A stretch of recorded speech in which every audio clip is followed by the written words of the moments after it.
with the second installment of our con.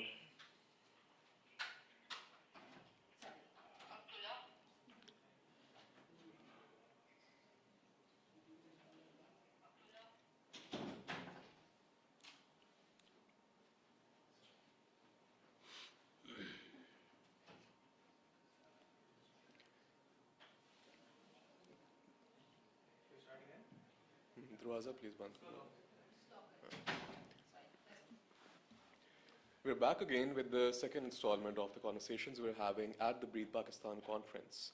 And we have with us senior puisne judge of the Supreme Court of Pakistan, Justice Mansoor Ali Shah, who has delivered his keynote on climate justice. Welcome to the conference, welcome to our conversations, and you've delivered your remarks on climate justice and having the right to life linked to the action of climate justice and the provision of climate justice.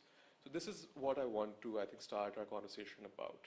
When we look at Pakistan's constitution, we have guaranteed fundamental rights. What is the Supreme Court's view or overall legal understanding of how the right to life is linked to environmental and climate justice? So it all started in the 90s, early 90s, when we were just dealing with environmental issues. Climate change had yet not set in. And so at that time, we used Article 9 of the Constitution, and all the courts in the world progressively interpret their fundamental rights. So we progressively interpreted right to life to mean right to an unpolluted life, right to life to a clean life. So that's how we also kind of brought in the international environmental principles like public trust doctrine, the precautionary principle, the intergenerational equity, and a number of other principles, and amalgamated them and weaved them into our fundamental rights, and particularly at that time, right to life. And subsequently, while interpreting our constitution, we brought in right to dignity, which kind of is far more strong a right and has more energy compared to right to life, because dignity is non-negotiable and it's so intrinsic and so basic to human beings. So right to life, right to dignity are now basic fundamental rights which protect and which talk about providing for a clean and unpolluted life. And given the development of this particular subject, it's also incremental because there was initially the interpretation of the right to life and its link with environmental rights. And now we see that the Supreme Court is moving beyond and also linking access to climate finance, access to adaptive capacity, all of that to the right of life as well.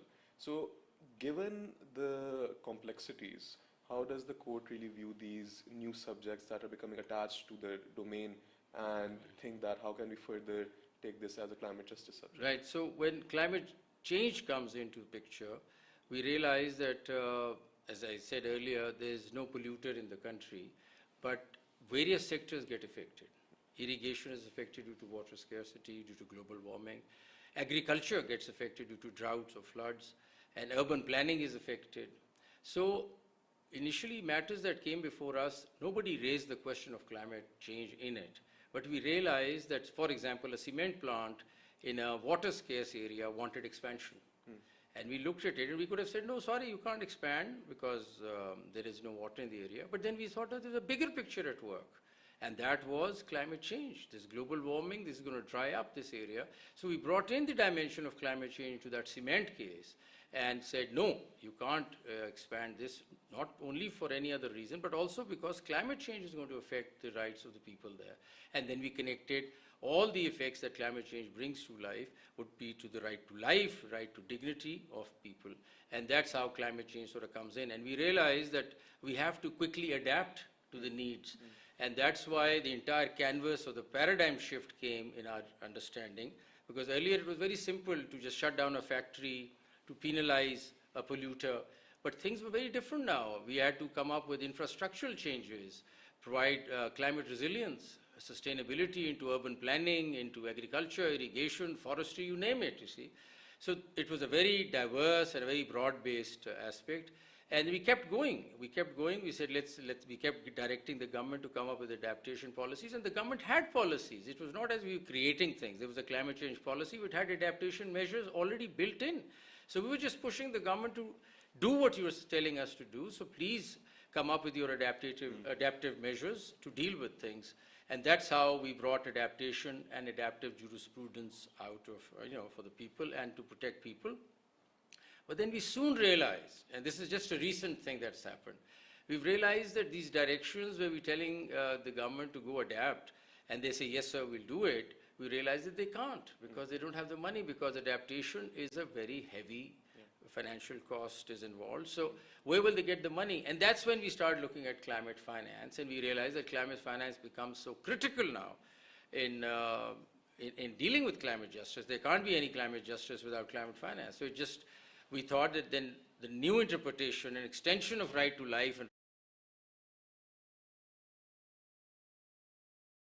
Islamic finance as well. I think this That's is an right. example of the faith-based climate action as well. That's right. So what drove that sort of understanding? The thought behind that was that we've been coming out with judgments for the last several years. We think that people are not really connecting with this issue, and we thought, what is lacking? And it so happened that we said, let's look at our own religion and see what does that provide for environment. And we realized that it's actually seriously talks about environmental issues, and it's replete with references to the environment. So we thought the best way to reach out to people, more effective jurisprudence could be where people could understand and relate to what the court is saying, and what better medium than the religion itself that they practice, that we practice. So we just came up with references, and we came up with Islamic environmentalism, which has been there. I mean, there have been thinkers, lead thinkers on these issues who've been talking about it, and we've mentioned those in the judgment. And I think that has created that impact, that our religion tells us, part of our faith to be environmentally sustainable, to have sustainable development. And that's why I keep referring to Islamic finance, because the more I read about it, I think it's such a natural fit to our issues, including climate finance issues. I think my last question is going to be slightly different. We know that the higher court or Supreme Court's understanding has evolved to grasp the realities, but it has to flow down to the lower court level as well, or at least to the level where people's problem, which to an extent in Pakistan, half of the problems are linked to environment or climate in one way or the other. Utilities, water, clean water, drinking water. How do you really build the capacity of even the whole judiciary to take on climate and environment? So that's a good question. You see, when the environmental law started in the constitutional court, this was primarily a constitutional court issue, because people were coming to the constitutional court directly to the High Court or the Supreme Court to enforce their fundamental rights. So the entire jurisprudence that is evolved has been on the constitutional plane. And there were some champion judges, but now I think that's a thing of the past. We have a lot more judges at the constitutional courts dealing with climate and environmental matters. But the question is very important.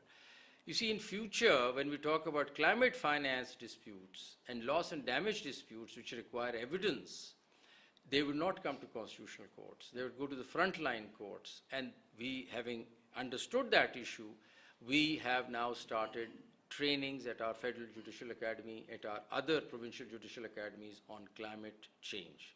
And we're now introducing, we just recently started a course from a professor at Oxford University to talk about climate science to our judges. Because sooner or later there's going to be issue that I have a loss and damage issue, sir, and the North or the global funds ought to give me X amount of dollars. Who's going to calculate that? Who's going to attribute it to climate science? The judge needs to have a good grip on it. And it's not going to come to the constitutional courts. It'll go to the frontline courts. So we are, in a way, if I were to say, that we're ahead of the curve. We've started that training program. By the time climate finance really matures and comes to the way that it has to, there will be disputes. I couldn't mention today, but there are climate courts that we want to talk about. We want to talk about climate ADR. We also want to talk about a global court like ICJ, because there's no way you're going to get funds from the North unless there's a policeman sitting somewhere. So things like this. Thank you so much for joining us. Thank you. That was very informative, and I agree that it has to flow down from the top to the bottom, and now we're at a stage where Global South really needs to voice its concerns at the global level. That's right. So thank you for making that point. We will continue these conversations. Stay tuned.